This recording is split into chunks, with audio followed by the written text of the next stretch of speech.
Good morning and happy Thursday, the 30th, I believe. Yes, the 30th of November.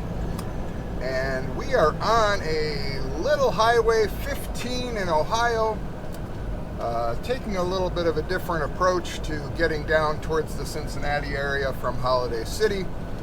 Change it up a little bit, and instead of just sitting on interstates. And we are just watching the sun coming up.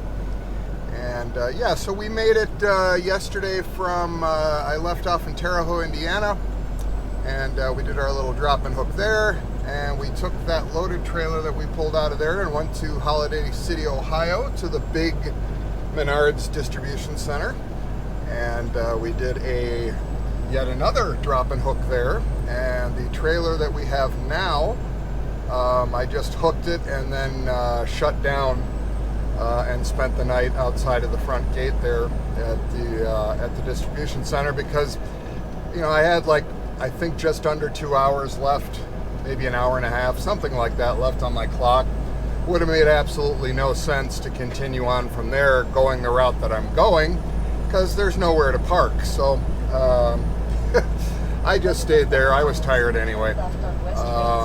So shut down there, and we are now heading down towards Hamilton, Ohio, to a store location that we've been to several times, and we're going to get this trailer offloaded there, and then from there we're going to go over to Crothersville, Indiana, to our friends at Sarah Wire, one of our regulars, and we're going to get live loaded there with a whole bunch of wires, spools of wire, and like electrical wire is what they make.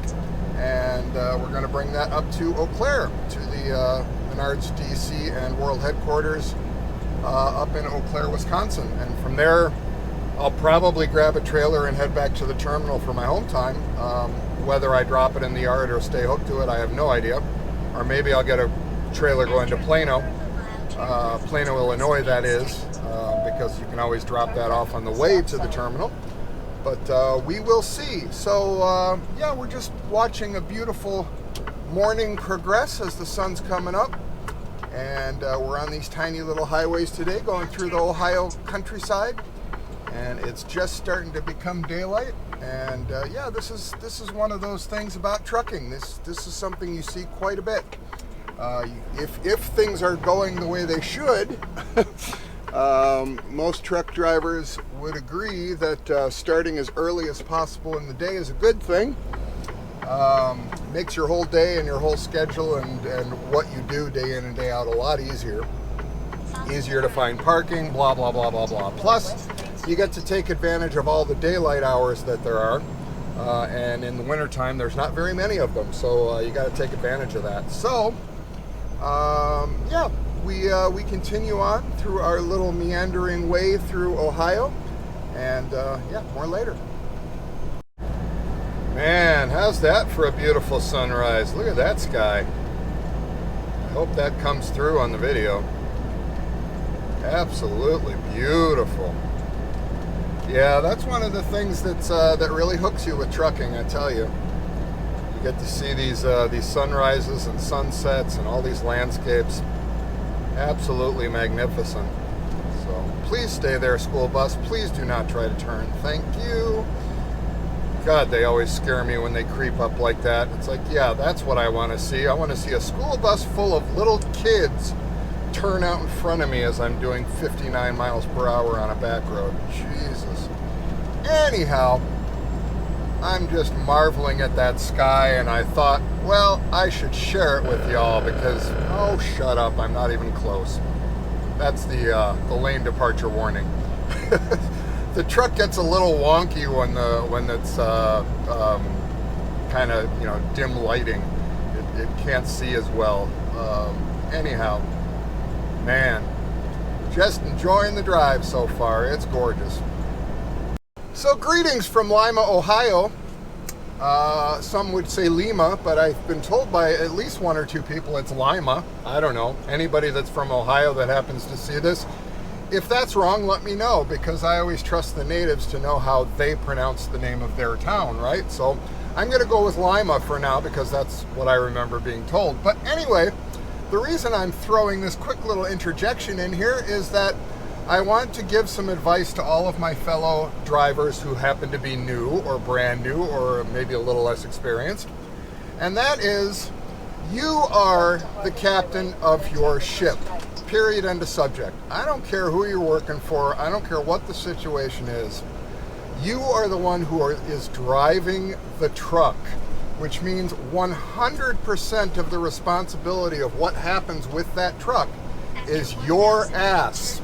Nobody else's, yours.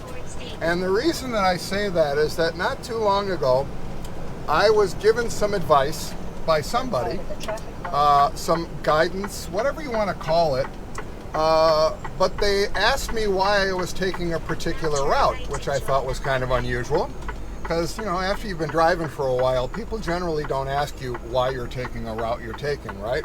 I mean, unless you're going on to some, like, you know, tollway that costs a fortune, or the George Washington Bridge in New York, or, you know, something that's like $500 to cross the bridge or something. Yeah, okay, I get that. But other than that, it really shouldn't be a question that's asked. But I was asked it anyway, nonetheless. And I was told, well, hey, you know, when you go from Ohio, Holiday City, Ohio, down to the Cincinnati general area, which is what we're doing today, you should take this route. A lot of people take it, and it's much faster. And I immediately questioned it, because the route in question would take what normally would be 100% interstate highway, the way I was going, albeit adding another, I don't know, 10, 20 miles or something. But barring the extra few miles, it's a faster route. It's a more consistently faster, reliable, safer route. It's always, in my opinion, safer to be on an interstate than it is in twisty, windy back roads and roads that go through small towns, and all of these things that increase the likelihood of a kid running out in front of your truck from, you know, parked cars that are in a downtown area or whatever.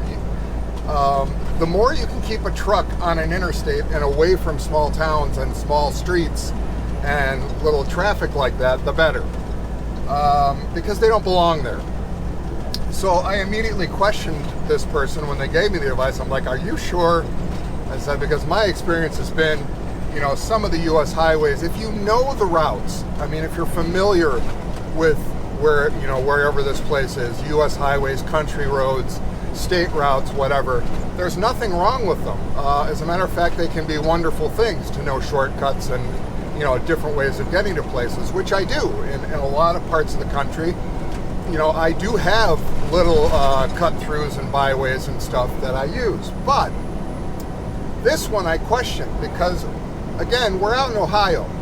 Ohio isn't necessarily east coast, but it is farther east. And as you go farther east, all of these towns and cities are generally older. They were established a long time ago, as U.S. history, you know, if you study U.S. history, obviously the East Coast was founded first, was settled first, and then, there was a migration westwards, right? Well, Ohio is one of the states that was, you know, it was settled a long, long time ago. So all of these towns, consequently, are quite old, which means all of their infrastructures and roads and all of that stuff is very old, which means they were not designed for trucks. Certainly not these 53-foot long trailers and modern sleeper cabs. They're just not designed for it, right? Not to say you can't do it. You can. I just did. But the question is more, should you? It's not, can you do it? It's, should you do it? My opinion, no, you shouldn't do it. If you can avoid it, don't do it. It's stupid. It's absolutely stupid to do that. It's increasing the chances of something really bad happening, not to mention the fact that you're constantly going up and down in speed. You're constantly going through these tiny little farm towns that bring the speed limit down to 25 miles per hour when there's not a soul around. It's insane. So I was just navigating through Lima, Ohio. I'm going to say it probably took better part of 20 minutes at least just to get through Lima, because you have to take so many detours through it, so many different turns, and it was insane. All right, is it doable? Again, yeah, it's doable. I just did it. You know, great. But how much time did I just waste doing that when I could have been sailing along, minding my own business at 70 frickin' miles per hour on an interstate highway with no stops? So, the moral of the story, guys, is that when you, or if you, get called from somebody who makes their living sitting at a desk somewhere,